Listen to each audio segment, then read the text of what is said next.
sans plus tarder, cette fois-ci, on revient en République de Guinée, où du côté du ministère de l'Action sociale et de la promotion féminine, ça ne va pas, il s'est passé des choses. Qu'on traiterait de choses d'une cour de récréation, la ministre Nanette suspend le secrétaire général et la chef de cabinet pour insubordination, des faits de troubles et des injures. Delphine.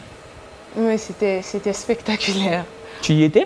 C'est où c'était? Non, mais écoute, ce que je suis en train de te dire, c'est que le film a été tellement bien relaté dans l'article que j'ai lu que je me suis vue dans le bureau tout de suite comment les choses se sont succédées jusqu'à en arriver à des suspensions. Mais franchement, c'est incroyable qu'on se donne du poids jusqu'à en arriver à injurier une ministre. C'est le comble. Reviens sur le film rapidement, les faits dominants de ce qui s'est passé.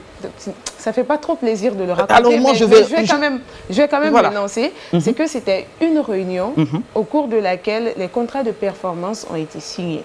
Et donc, la ministre avait prévu que toutes les personnes qui seraient absentes pendant la réunion n'auront pas droit d'assister à la prochaine réunion, qui serait lundi donc.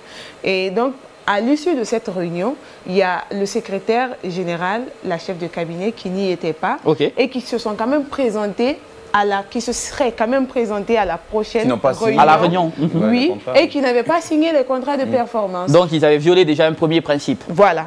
Et donc, à la réunion, la ministre aurait dit ceci, puisque vous n'étiez pas là, vous n'êtes pas admis à cette réunion. C'est là qu'est partie les injures. Ils ont sorti tout un dossier. Mais on dit que les propos n'étaient pas vraiment, étaient vraiment déplacés. Oui. En tout cas, adressés à un ministre ce genre de propos. Et insister jusqu'au point où la ministre a voulu délocaliser la réunion de la grande salle de réunion pour son bureau et que ces deux personnes l'auraient encore suivi pour perturber la réunion au point où la réunion n'a plus eu lieu. Pascal, c'est quand même spectaculaire dernièrement du côté du sommet de l'État. Un ministre de la Justice qui tient tête au ministre chef du gouvernement, au premier ministre chef du gouvernement, des chefs de cabinet, directeurs de cabinet qui se permettent d'injurier leurs ministres, de saboter des réunions. On navigue où? Cours de récréation, État? On est en Guinée où... non, on n'est pas en Guinée. Pourquoi ça devrait être comme ça? Et surtout dirigé par les amateurs. Ah d'accord, tu penses qu'il est dirigé par des amateurs?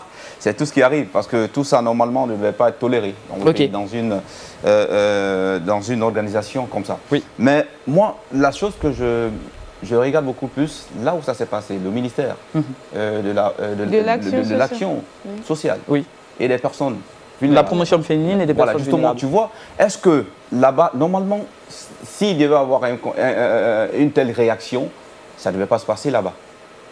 Ça ne devait pas se passer là-bas. Et je me demande qu'est-ce qui... Ça devait d'ailleurs se passer nulle part. Une telle insubordination. Justement. Vous pouvez ne pas être d'accord, vous quittez la réunion, c'est votre ministre, après vous partez, vous faites une réunion, vous rédigez des rapports si vous voulez, c'est votre problème. Mais vous n'avez pas pour autant le droit de perturber la réunion. Et le pire, elle a relaté, le pire, elle-même, il a fallu que la ministre même se déplace, délocalise la réunion et l'envoie dans son bureau pour que les deux personnes qui n'étaient pas là, qui n'étaient pas vraiment d'accord à la décision de la ministre, la laisse tranquille. Mais très malheureusement, ils ont incité à aller juste dans le bureau. C'est comme dit quelque part, est-ce que ces deux personnes ne tiennent pas les ficelles de quelque chose au ministère là-bas? Oui, ça pourrait amener à poser cette question, mais surtout relancer la question de la rigueur et du respect de la hiérarchie en Guinée, qui est un gros problème, pas qu'au ministère. On est d'accord qu'ici, où je ne sais pas ce qui se passe vraiment, que les gens aient du mal à respecter leur hiérarchie. Il faut qu'on cultive ça dès le bas âge. D'accord. Rigueur et respect de la hiérarchie, c'est très important. On ne se comporte pas avec une ministre comme on se comporterait avec n'importe quel collaborateur. Donc il faut que les sanctions soient conséquentes. Que les sanctions soient vraiment exemplaires et que l'État soit solidaire de sa ministre. On ne sabote pas l'autorité d'un premier responsable d'une entité. Il faut respecter sa hiérarchie. Quand on est en désaccord avec sa hiérarchie, on peut faire des notes, on peut prendre du retrait, mais voir ce genre de comportement au sommet de l'État, ça ne plaît pas forcément à tout observateur.